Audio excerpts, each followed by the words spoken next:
Salut à toutes et à tous, c'est le retour de Fou de Sport, l'émission qui 2 fois par mois commente, analyse et décortique toute l'actualité sportive nantaise. Et pour bien débuter cette nouvelle saison, nous allons consacrer plus d'une demi-heure au Nantes-Loire-Atlantique Handball. Les handballeuses nantaises qui, après 2 matchs de championnat, comptent une défaite et une victoire. On reviendra bien sûr longuement sur ce début de saison et sur les objectifs du club nantais. On parlera aussi d'une grande première pour le club avec la participation du LNAH à la Coupe d'Europe EHF à partir du mois de novembre. Alors comment s'y prépare-t-on ? Qu'est-ce que ça change pour le club ? Et puis cette compétition est-elle une priorité ?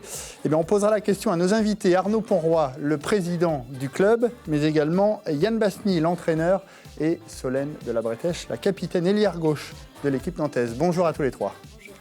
Et puis on se penchera également sur l'avenir du club dans la dernière partie de l'émission. Mais on va commencer d'abord par ce que je vous ai demandé, vos coups de cœur, vos coups de gueule. On y va, c'est parti.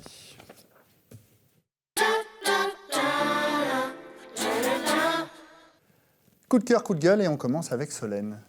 Alors moi, mon coup de cœur, donc c'est pour le tennis. C'est pour Roger Federer qui est en quart de l'US Open. Ouais. J'aime beaucoup le joueur et surtout la façon, son caractère, son humilité. Donc, puis qui dure dans le temps. Qui dure et là qui est pas loin de réaliser quelque chose d'énorme. Donc voilà. Yann, coup de cœur ou coup de gueule ? Ça va être un coup de cœur. Ça va être un coup de cœur pour le bénévolat, et plus spécialement pour les bénévoles de club. Quand j'ai vu samedi qu'ils sont là depuis début d'après-midi, préparer tous les matchs et préparer tout que le match il se déroule bien. À la salle du Vigneault, bien sûr, pour le match contre ici. Comme tous les matchs, et qui sont là encore 3 heures après le match pour tout démonter, pour tout défaire. C'est un coup de cœur pour eux et pour... Et je pense aussi que les résultats qu'on a fait ce week-end-là, la victoire, c'est aussi une récompense, pas que pour l'équipe, mais aussi pour les bénévoles et pour les dirigeants de club. Un coup de chapeau pour le dirigeant que vous êtes, Arnaud Ponroy. Coup de cœur ou coup de gueule ? J'avais préparé les deux. C'est bien. Je vais sortir un petit coup de gueule parce que comme il y a eu 2 coups de cœur, c'est histoire d'équilibrer.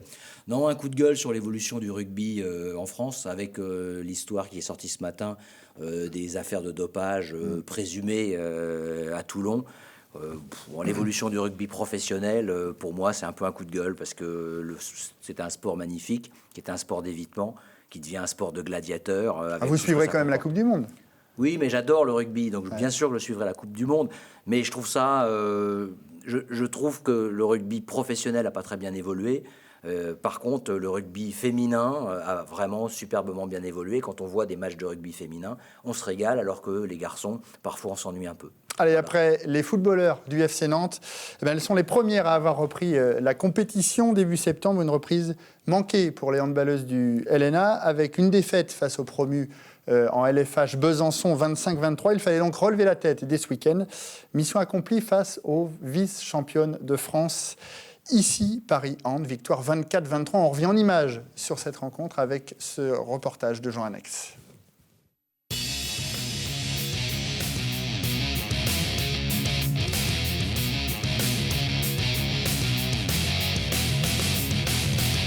Ce samedi soir, le NLA était à réaction. Mené de 3 buts au début de la seconde mi-temps, les joueuses de Yann Basny ont réalisé une fin de match pleine d'autorité à l'image de ce but de Jovana Stojkovic dans les dernières secondes. Avec ce missile, la Serbe scelle la victoire nantaise. Ce qu'on voulait faire, par contre, faire courir, elle est usée. Ce qu'on a réussi à faire, parce qu'en deuxième mi-temps, je pense qu'ils étaient un petit peu moins efficaces en attaque placée, leurs joueuses cadres, qu'ils ont fait très peu de rotation, et ça payait finalement.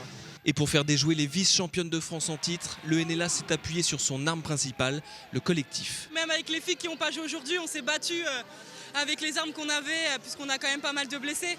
Et on n'a rien lâché tout ensemble, que ce soit nos gardiennes, les filles sur le banc, les joueuses sur le terrain, on n'a vraiment rien lâché. Et on a vraiment été un groupe ensemble. Outre la victoire, on a vraiment fait un match plein de la première à la 60e. J'ai senti les filles, contrairement à la semaine dernière, beaucoup plus impliquées, revanchardes, envie de faire une belle copie à domicile. On a été bonnes dans tous les secteurs, offensif, défensif. Chacune a réussi à se remobiliser quand elle était mal, quand elle était dans le dur.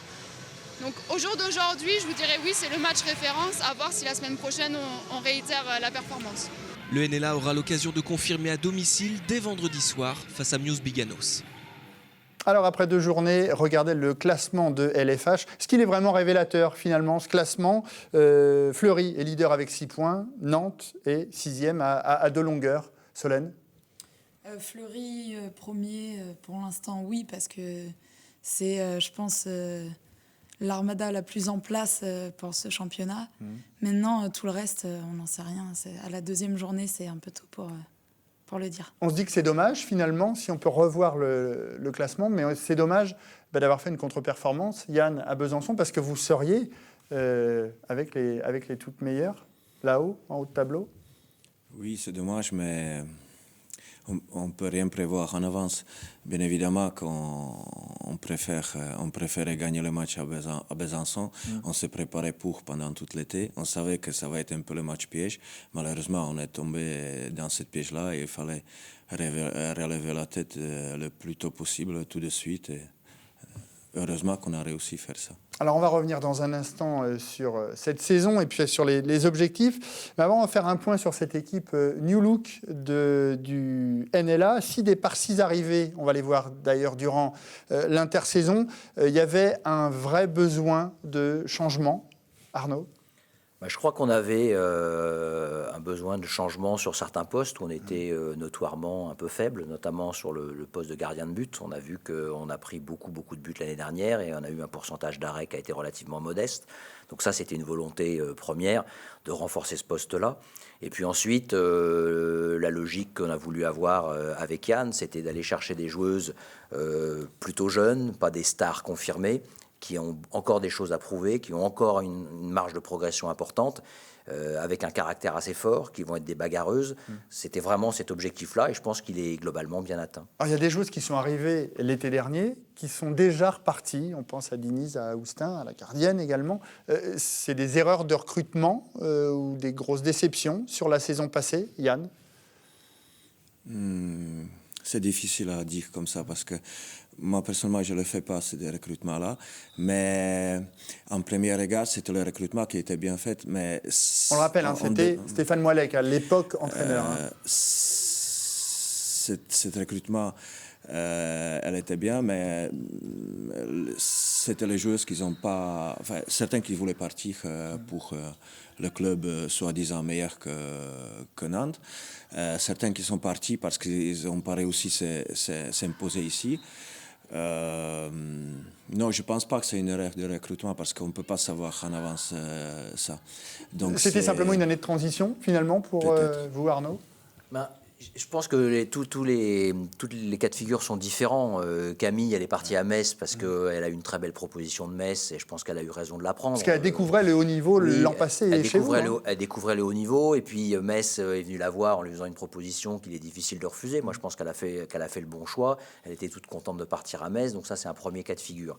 Le cas de figure de la gardienne espagnole, je rappellerai qu'on avait sous contrat Katarina Tomasevic qui a quitté le club au dernier moment. Et on s'est retrouvé sans gardienne pratiquement au 15 juin.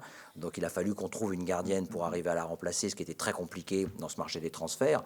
Et puis après, Fabiana Diniz, la pivot, elle était capitaine de l'équipe du Brésil, championne du monde en titre. C'est une joueuse qui a un palmarès remarquable, mais qui a eu du mal à s'adapter au système de jeu français. Elle n'a pas brillé dans le championnat de France. Et elle le reconnaissait elle-même. Elle a dit, moi, je suis un peu perdue. J'arrive pas à faire ce qu'on me demande de faire dans le championnat de France. Donc il ne faut pas que je reste dans ce championnat-là où je n'ai pas ma place, où je n'ai pas mes repères. Les départs de Estelle Nzeminko, de Gaëlle Lehir aussi, est-ce que c'est la fin d'un cycle ? C'est des joueuses qui étaient là depuis un petit bout de temps. Surtout, ils interviennent un an après ceux de Marion Anti et de Maria Bals. Il y a vraiment, c'est la fin d'un cycle pour le NLA, là, concrètement. On repart sur quelque chose de neuf. On repart forcément. Enfin, d'abord, c'est un milieu qui est très mouvant. On n'a pas une équipe la même pendant 10 ans. Enfin, ça n'existe pas. Mais il y a des joueuses quand même, des joueuses cadres. On pense aussi à Solène, qui est là depuis longtemps. Mais c'est hyper important. Il faut avoir une ossature cadre avec des joueuses qui sont là depuis très longtemps. Après, les histoires individuelles font que les joueuses, pour des raisons complètement différentes, Gaëlle, elle est partie pour des raisons différentes d'Estelle.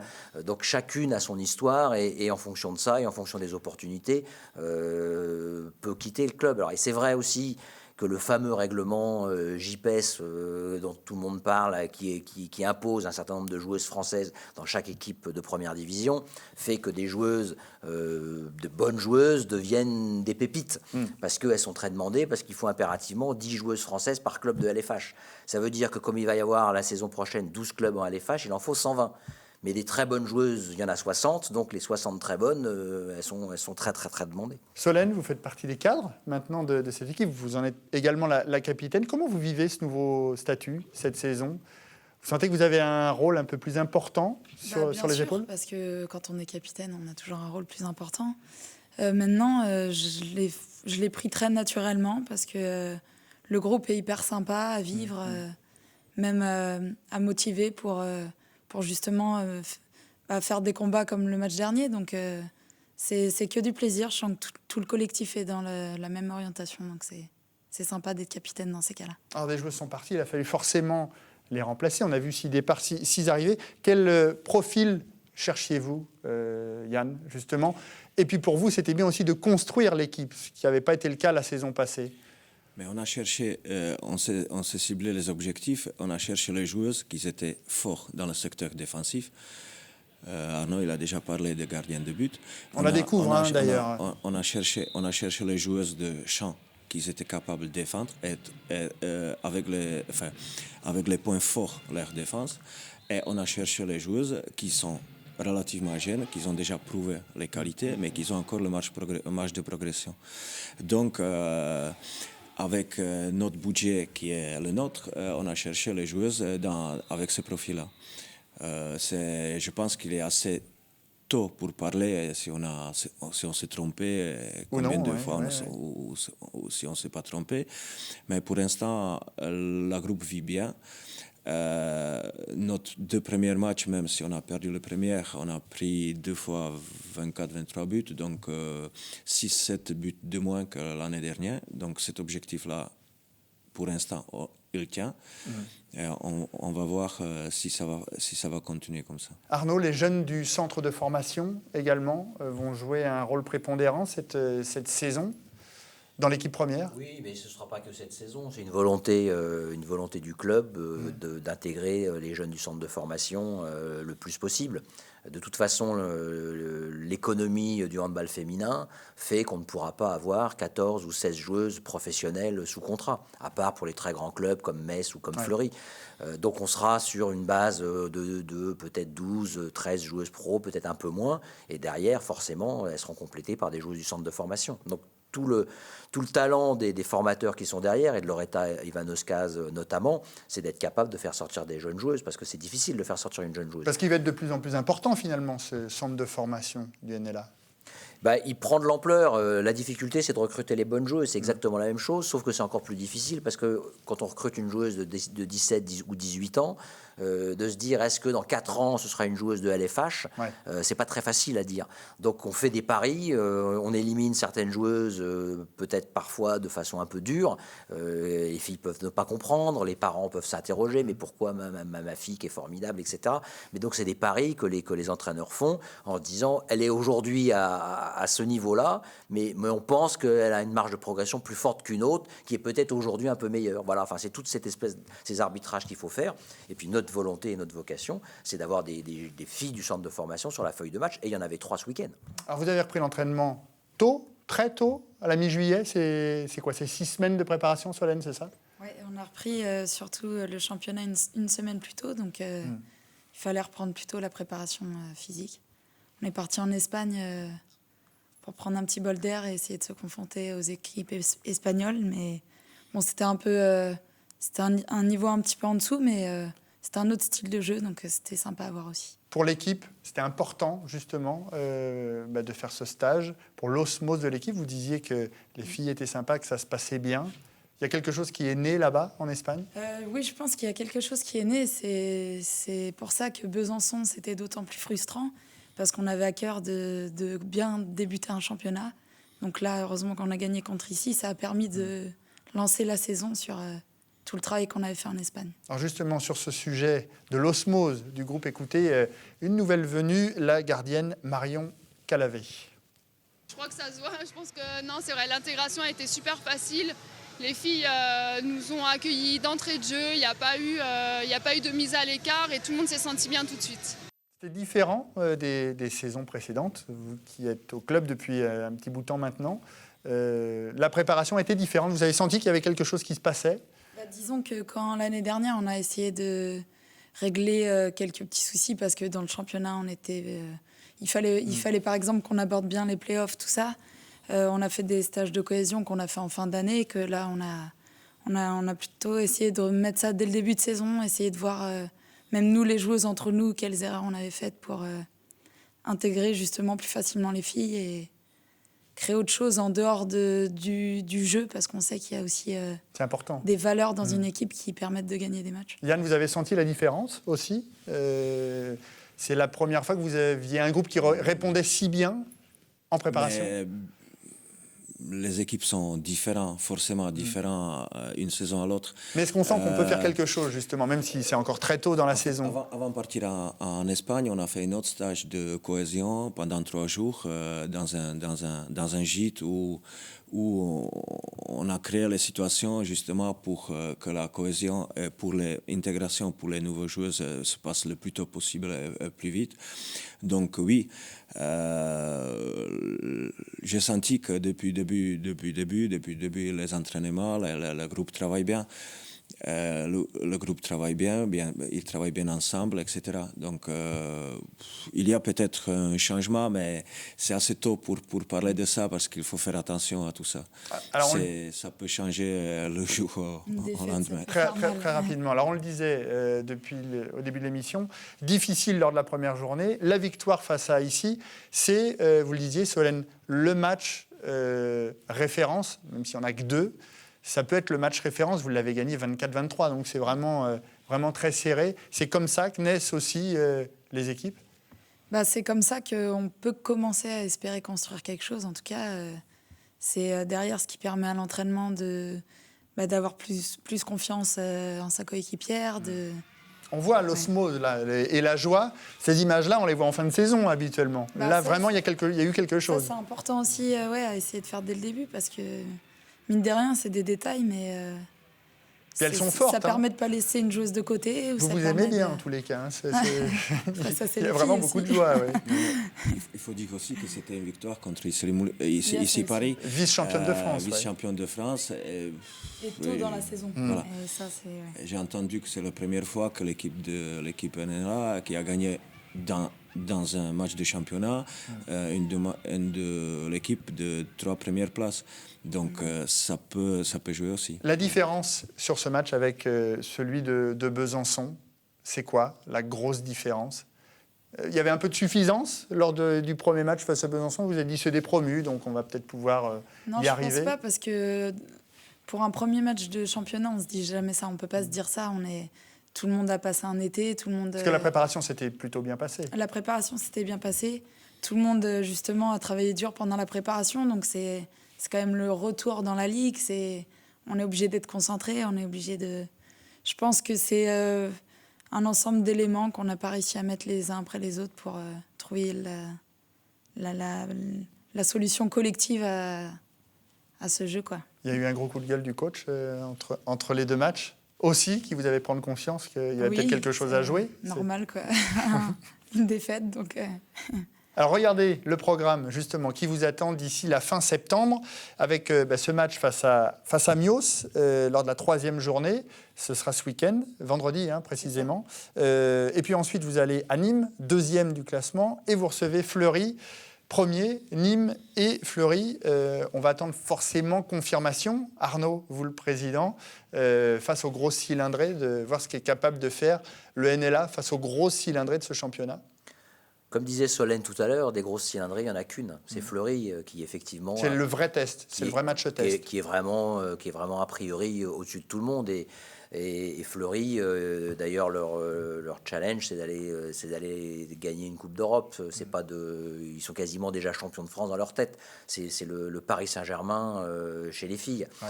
Donc eux, ils sont vraiment au-dessus du lot. Après, je pense que toutes les équipes sont prenables. Nîmes est prenable, Metz est prenable, nous, on est prenable, etc. Enfin, je crois que ce sera très, très serré. Et je crois que ce sera encore plus serré que l'année dernière. Notre groupe a progressé. Je suis convaincu que le groupe qu'on a cette année est L'équipe est meilleure que l'an passé. Je suis sûr que l'équipe est meilleure. J'ai aucun doute là-dessus. Elle est meilleure techniquement et elle est meilleure humainement, elle est meilleure mentalement, elle est meilleure à tous les niveaux, pour moi. Maintenant, on ne sait pas comment ont évolué les autres. Peut-être que toutes les autres équipes aussi ont évolué et sont meilleures. Donc ça, on va l'étalonner au fur et à mesure. Mais je pense que sur tous les matchs, on a une chance à jouer, on a une carte à jouer et on la jouera à fond. Alors, regardez votre parcours en chiffres la saison passée. 5e de la saison régulière, c'est votre meilleure place. Quart de finaliste des playoffs, vous avez perdu les 2 fois face à Nîmes. Quart de finaliste également en Coupe de France et en Coupe de la Ligue. On revient en 2013-2014, vous étiez 8e de la saison régulière. La saison passée, ça vous a vraiment fait progresser dans le bon sens, Solène ?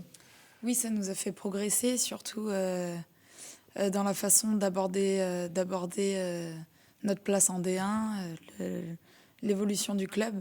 Maintenant, ce qu'on a fait assez tard l'année dernière, d'aller chercher la Coupe d'Europe, on aimerait bien le faire un peu plus tôt cette année. Alors 8e, 5e la saison passée, vous voulez aller jusqu'où, Arnaud ? Quels objectifs on se fixe là sur cette saison ? Les objectifs pour cette saison, c'est de rentrer dans les 4 premiers. Je crois qu'on a la capacité de le faire.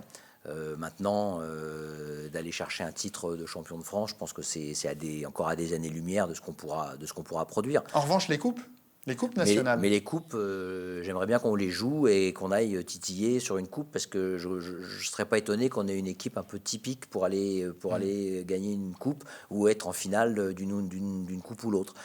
Donc il y aura des coups à jouer, on va les jouer à fond. On a un effectif assez homogène aussi, ça c'est quelque chose qui est important.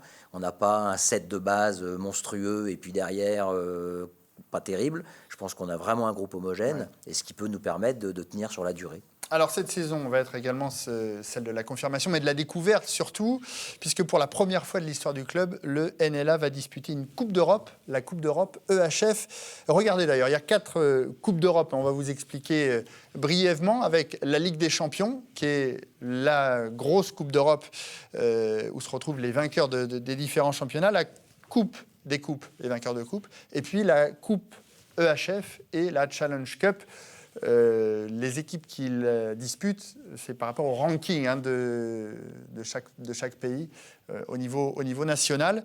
Vous serez 2 équipes françaises à jouer la Coupe d'Europe EHF cette saison. C'est bien ça, Arnaud ? Oui, c'est ça. Il y aura Nîmes et nous qui seront engagés en EHF Cup, qui correspond bien, je crois, au niveau de ces 2 équipes. Je pense qu'on a quelque chose à jouer et à prétendre aussi en Coupe EHF, de ne pas faire uniquement de la figuration, mais d'essayer de commencer à chatouiller un peu ces équipes-là. Et je crois que c'est très important dans la construction du club, parce que quand vous faites partie d'une Coupe d'Europe, vous apparaissez enfin sur les sites de l'EHF. Et donc le club de Nantes maintenant apparaît sur les sites de l'EHF. Et quand des joueuses étrangères veulent rejoindre un club, quand elles tapaient Nantes jusqu'à présent sur le site de l'EHF, il n'y avait strictement rien. Donc on se dit, mais c'est quoi ce club-là qu'on me propose ? Il n'existe pas. Et donc tant que vous n'êtes pas en Coupe de EHF, vous n'existez pas. Alors pourtant, ça n'a pas été facile d'arriver en Coupe d'Europe. Regardez ces images. C'était fin mai, avec énormément de joie, parce que il fallait que vous terminiez 5e. Vous jouiez face à Nice ce soir-là en match aller-retour. Vous aviez gagné à l'aller 30-22, et puis au retour, il fallait gagner ou perdre de 8 buts maximum. Et au retour, on le voit d'ailleurs à 5 minutes de la fin, vous êtes mené par cette équipe niçoise. Et puis finalement, il y a une exceptionnelle Mélanie Gelot qui est partie depuis, on la découvre, la gardienne, partie depuis Assel-sur-Belle. C'est un vrai grand moment du club, ça, Solène ? Oui. Le premier vrai grand moment ? Avec la montée en D1, je pense que oui, ça en fait partie. C'est tellement des moments imprévus. Là, une gardienne justement qui a été formée au club, qui joue ce match-là, donc vraiment une opportunité pour elle, et qui arrête un des buts les plus importants de l'histoire du NLA. C'était une grande émotion. Ouais. L'Europe, c'était une obligation, Arnaud, Yann, après 2 saisons dans l'élite ? C'était le passage obligé le plus rapidement possible ? C'est un passage obligé, comme je le disais tout à l'heure, si on veut exister. Si on ne veut pas exister, on n'est pas obligé d'y aller. On peut continuer à faire... Mais vous vouliez ? Forcément, on a tous cette ambition de petit à petit de gravir les échelons sans brûler d'étapes, en y allant tranquillement. Mais c'est vrai que c'était important. On aurait été 6e, on aurait forcément été déçu, parce qu'à un but près, on aurait raté cette Coupe d'Europe. Donc je crois que c'était pas une obligation. C'était aussi un message important de se dire que ce club, qui est quand même un club jeune dans l'élite, est capable d'aller chercher une Coupe d'Europe grâce aux joueuses, grâce aux entraîneurs, grâce à tout ça, grâce à son centre de formation, puisque c'est Mélanie qui sauve le club sur un arrêt réflexe. Voilà, donc tout ça, ça fait partie un peu de l'histoire de ce club qui se construit et qui petit à petit doit pouvoir se répéter. C'est un rêve, Solène, quand on est joueuse, de disputer la Coupe d'Europe ? Pour tous les joueurs, c'est sûr que on a toujours envie de rentrer là-dedans et de jouer ça. C'est l'occasion aussi de jouer de plein d'équipes différentes au niveau des cultures handballistiques que les nôtres. Donc, et notamment des Suédoises. Ce sera lors du 3e tour, puisque vous rentrez au 3e tour de la Coupe d'Europe EHF. Cette équipe, alors je ne sais pas comment la prononcer, Eur, c'est ça, les Suédois de Eur, le 14 novembre prochain, match retour le 21 novembre. Qu'est-ce que vous connaissez déjà de cet adversaire ? On a commencé à travailler dessus, Yann, ou pas ?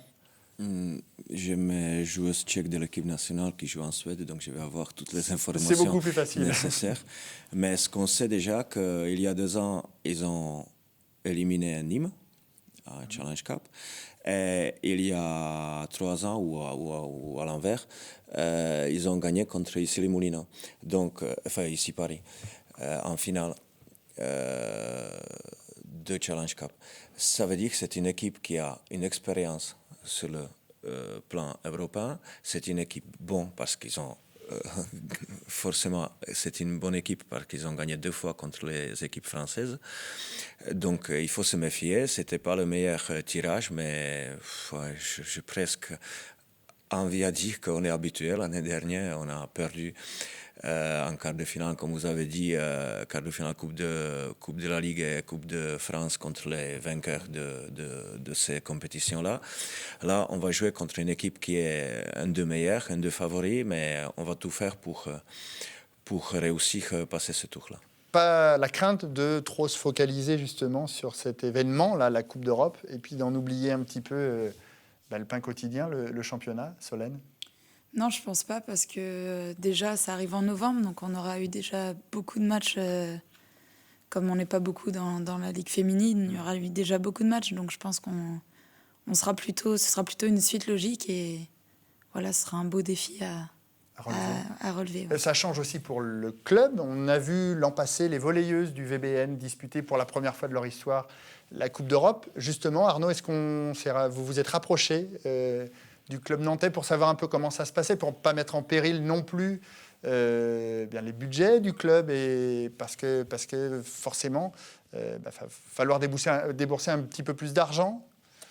Oui, encore que la coupe HF, c'est pas la coupe la plus chère, c'est la coupe, la grosse coupe d'Europe. Ça vous coûte combien, grosso modo, pour un déplacement en Suède, pour ce premier tour-là ? Un déplacement en Suède, pour un tour comme ça, c'est à peu près 25 000 euros. À peu près, je pense à peu près l'ordre d'idée. Donc, oui, c'est quand même forcément un vrai budget. Maintenant, c'est pas non plus des sommes extravagantes. Alors c'est sûr que moins on fait de tours, plus on est riche, on va dire. Mais l'objectif, c'est quand même d'aller en faire un maximum. Donc, en termes de finances, on a cette chance-là, c'est que le club du NLA est bien géré. Il a des finances saines, on a des fonds propres qui sont positifs. Donc, vous vous êtes rapproché du VBN, justement, pour savoir un peu comment ça se passait ? Alors, on s'est rapproché pour d'autres sujets, pas pour un sujet Coupe d'Europe, parce que je pense que chaque fédération a ses propres logiques. Donc, on a un cahier des charges très épais de l'EHF qu'on va suivre. Non, je pense qu'on a suffisamment de maîtrise et suffisamment de connaissances pour arriver à gérer l'événement de façon assez sereine. Moi, j'ai pas d'inquiétude par rapport à ça. Yann, c'est une excitation aussi quand on est entraîneur de découvrir l'Europe comme ça avec son équipe. Coupe d'Europe avec une équipe de club, j'ai pas joué, donc pour moi ça va être la nouveauté, comme pour certaines joueuses, ou la plupart des joueuses, comme pour le club. Oui, ce sera intéressant. Mais comme l'a dit Solène, ça arrive qu'en novembre, 14 novembre, on va avoir déjà 11 journées de championnat derrière nous, donc plus que la moitié. Donc on va commencer à regarder un petit peu plus près de cet adversaire-là dans 3 semaines, 1 mois. On se fixe un objectif sur la Coupe d'Europe. Vous disiez, Arnaud, aller titiller. On peut, dès la première année, aller tenter de faire quelque chose ? Moi, je crois que l'objectif principal pour cette année en Coupe d'Europe, c'est de se faire plaisir. C'est vraiment de donner du spectacle et d'avoir rien à regretter à l'issue du match ou des 2 matchs ou des plusieurs tours, si on fait plusieurs tours. Je crois qu'il ne faut rien regretter, tout donner, se bagarrer, avoir envie et pas repartir en se disant « Ah là là, c'est tel dommage si on avait fait ceci ou si on avait fait cela ». Je pense que pour moi, le seul message que j'ai à passer aux joueuses, bien, c'est vraiment ça, c'est faites-vous plaisir, faites plaisir à vos supporters, faites plaisir à tous les Nantais qui viennent vous voir jouer, et puis si vous faites plaisir, vous verrez que vous finirez par bien jouer et ça passera. Le fait d'être européen ou européenne, ça a permis aussi de faire venir d'autres partenaires et un peu plus de partenaires, c'est-à-dire à gonfler le budget un petit peu pour la saison. Ça permet de faire un événement médiatiquement retransmissible. Ça veut dire qu'effectivement, des partenaires qui ne nous connaissent pas, on leur dit venez, on joue un match par hasard au mois de novembre contre une équipe suédoise. C'est l'occasion de venir découvrir. Donc là, forcément, on sera dans des bonnes conditions, on sera dans la salle 5000. De Beaulieu, du Palais des Sports de Beaulieu. Palais des Sports de Beaulieu. Ce sera probablement retransmis à la télévision. Justement, la salle sera comble. BeIN, partenaire de la LFH. Oui. C'est une bonne nouvelle, ça ? Pour moi, oui. Pour moi, c'est une bonne nouvelle. Parce et pour les joueuses aussi, j'imagine. Ça permet d'être plus visible. Ouais, c'est une bonne nouvelle. En plus, ils passent une journée à chaque fois de... un match par journée, donc c'est déjà bien. Alors Arnaud, vous commencez votre 6e saison déjà, le temps passe vite, à la tête du NLA. Depuis votre arrivée justement début juillet, regardez l'évolution du club. Vous êtes donc arrivé en 2010, puis vous devenez président en 2011. Vous arrivez lorsque le club était en National 1 de 2010 à 2011, 2011 à 2013 en D2, et puis la montée en 2013 en LFH. Depuis, on l'a vu, 8e et 5e. Pourtant, en début d'année, vous étiez prêt à tout arrêter. Vous étiez venu le dire sur ce même plateau. La faute, manque de soutien de votre club par les pouvoirs publics. Vous êtes finalement resté pour les joueuses et les autres membres du club. C'est ce que vous nous aviez dit également. Dans quel état d'esprit êtes-vous aujourd'hui ? Je suis dans un état d'esprit, comme toujours, un peu conquérant. Et puis affectif, parce que je suis aussi un grand affectif. C'est vrai que si je suis resté l'année dernière, c'était en priorité pour les joueuses et pour Yann et Loretta, pour les entraîneurs, que j'avais pas envie de lâcher au milieu de l'aventure. Maintenant, pour moi, la continuité passera par une évolution significative du club. Je ne suis pas quelqu'un qui a envie de se dire dans 5 ans, on sera toujours 3e, 4e, on sera toujours dans Sur quel type de projet vous repartez ? Parce que vous étiez arrivé il y a 5 ans en disant, voilà, il y a un projet sur 5 ans, si dans 5 ans ça ne va pas, je pars. Là, vous repartez, vous avez remis autant d'argent, vous êtes là pour autant de temps, concrètement ? Les choses sont très différentes. C'est-à-dire que le premier projet était un projet essentiellement sportif. C'est-à-dire qu'on avait pour ambition d'amener le club en 5 ans en LFH et de l'y maintenir. Parce que de faire l'ascenseur, c'est... Ce qui a été le cas. Ce qui a été le cas. Donc je dirais ce premier quinquennat, si j'ose m'exprimer ainsi, a été globalement, vu de ma fenêtre, réussi.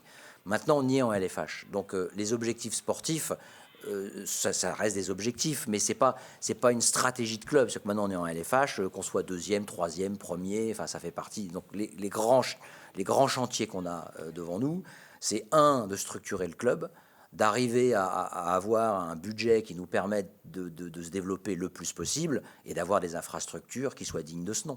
Donc on est dans une construction sur ces 5 prochaines années qui sont probablement davantage extra-sportives, si j'ose dire, que purement sportives, puisque qu'on soit, vous voyez, on va viser les 4 premiers, d'accord, on y arrivera, on n'y arrivera pas, mais ça ne changera pas fondamentalement la vie du club. Vous espérez aussi que les pouvoirs publics viennent à votre aide un peu plus que ce ne fut le cas sur ces 5 premières années ? Oui, bien sûr. Je pense qu'on démontre année après année qu'on... Il y a eu des rendez-vous dans ce sens récemment ? On va dire oui. Non, mais petit à petit, on essaye de démontrer que le club, petit à petit, progresse, qu'on est digne de confiance, qu'on est fiable, qu'on ne demande pas n'importe quoi, qu'on a envie d'aller de l'avant, qu'on a envie de mettre en avant un certain nombre de choses. Donc j'espère qu'à un moment donné, effectivement, on aura un accompagnement qui sera à la hauteur de notre engagement à tous. Les bons résultats du club, justement, peuvent aider en ce sens ? En tous les cas, c'est ce que vous espérez, j'imagine ? Moi, je pense que effectivement, les bons résultats des clubs sont un élément important, mais ce qui est aussi un élément important, c'est l'affluence qu'on peut avoir dans un gymnase.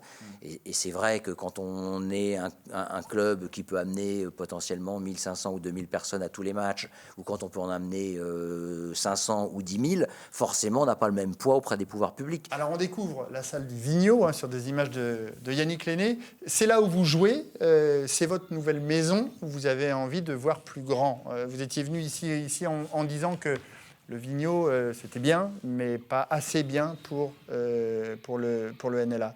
Est-ce que vous avez envie d'évoluer encore à ce niveau-là ? Vous parliez d'infrastructure. Le Vigneault, c'est ce que je disais, c'est une salle polyvalente, multi-associatif. Et quand Yann demande de jouer le vendredi soir au Vigneault, parce qu'il y a des décalages de Coupe d'Europe ou des choses comme ça, on nous répond c'est pas possible, il y a l'association sportive laïque de badminton qui vient jouer, donc comprenez l'importance du truc. Donc on comprend bien, mais c'est complètement incompatible avec du sport de très haut niveau. Et le Vigneault, c'est très bien, sauf que quand vous faites venir des partenaires d'envergure nationale, ils vous disent, écoutez, le jour où vous aurez un truc qui ressemblera à quelque chose, on voudra bien mettre un peu des sous. Donc ça nous empêche de gravir une marche, c'est une évidence. Et tant qu'on est au Vigneault, alors on est très content, parce que si on n'avait pas le Vigneault, on jouerait sur le parking. Ouais. Donc on est quand même content d'avoir une salle.